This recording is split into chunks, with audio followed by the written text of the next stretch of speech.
facing our community at this very difficult economic time should receive the attention that they deserve. I also want to thank Mr. Lionel Chitty for moderating this debate tonight. Ladies and gentlemen, I think you heard a very spirited debate tonight. I think you heard a lot of good ideas tonight. And I think you've heard, ladies and gentlemen, what separates Mrs. Walker from me and what separates me from Mrs. Walker. We both stand here and we say that we oppose taxes. We both stand here and say that we oppose spending and waste. But, ladies and gentlemen, I have never sought public office before. While Mrs. Walker is a career politician, and she's a career politician who has constantly raised our taxes, who has wasted tax dollars and has proven that in many communities she's not ready to receive the input on public projects that affect those communities. Now, I never planned on being a politician, ladies and gentlemen, but I'm running now because I'm sick and tired of politicians that say that they're going to listen to us and then get elected and do the opposite. I'm an independent mind who is not going to be a rubber stamp for any party. Mrs. Walker is a vital part of the town machine.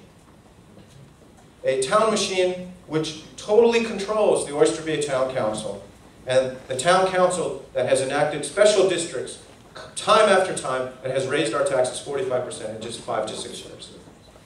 This is a machine that doesn't listen to the people.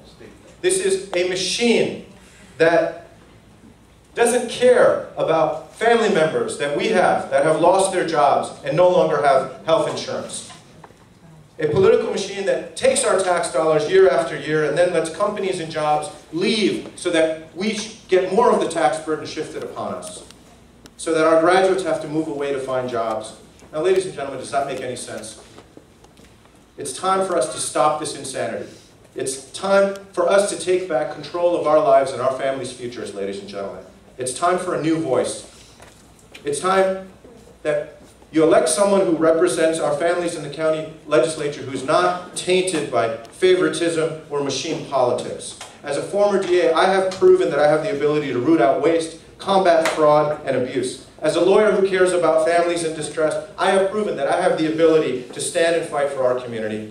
With an education in economics, I have the ability to understand complex economic issues, to streamline our government, and to fight and cut taxes. To work for you instead of against you, ladies and gentlemen. When I'm elected, I'm going to fight to reduce government. I'm going to fight for you, ladies and gentlemen. Thank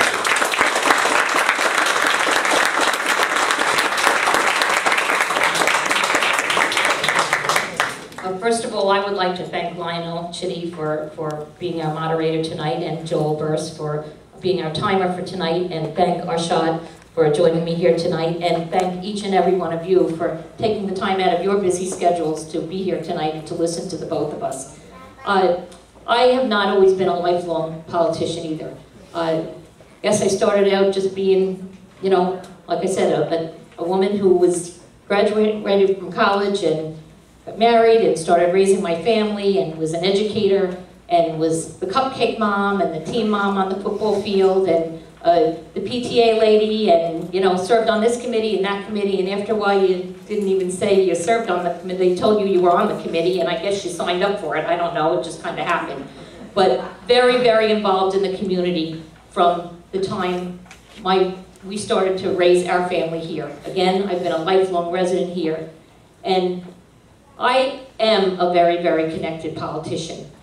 One of the first things I did was make sure that I went, first of all, to every one of our departments in the town of Oyster Bay to introduce myself and to let them know I was there to hear their concerns, their worries, how we could better address the issues of our residents in the town of Oyster Bay. And I don't think there's a meeting, there's an organization, there's a group that when I'm invited to, that I'm not there. I spend countless hours on the phone with residents, dealing with problems. You know, we'd like to be able to fix everything.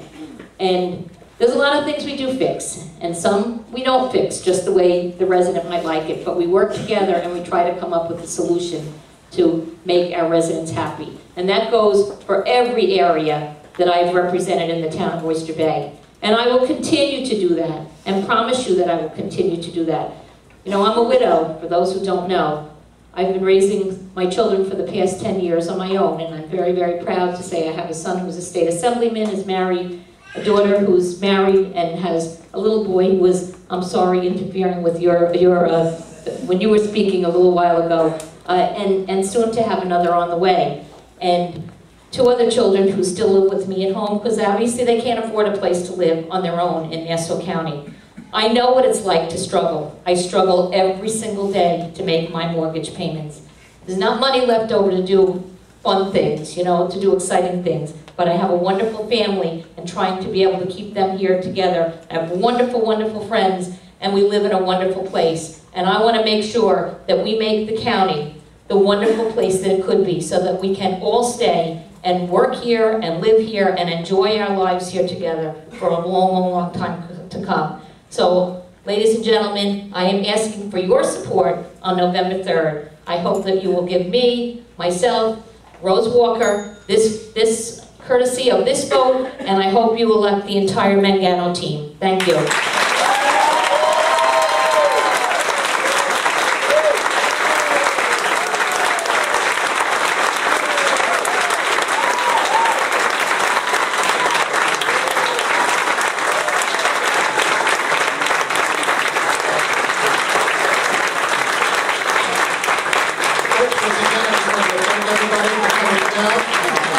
Beneficial to everybody. It was a little spirited, but that's always a good thing. I want to thank Councilman George Walker for coming down and joining us. When are you going to have a copy of that for me? Again.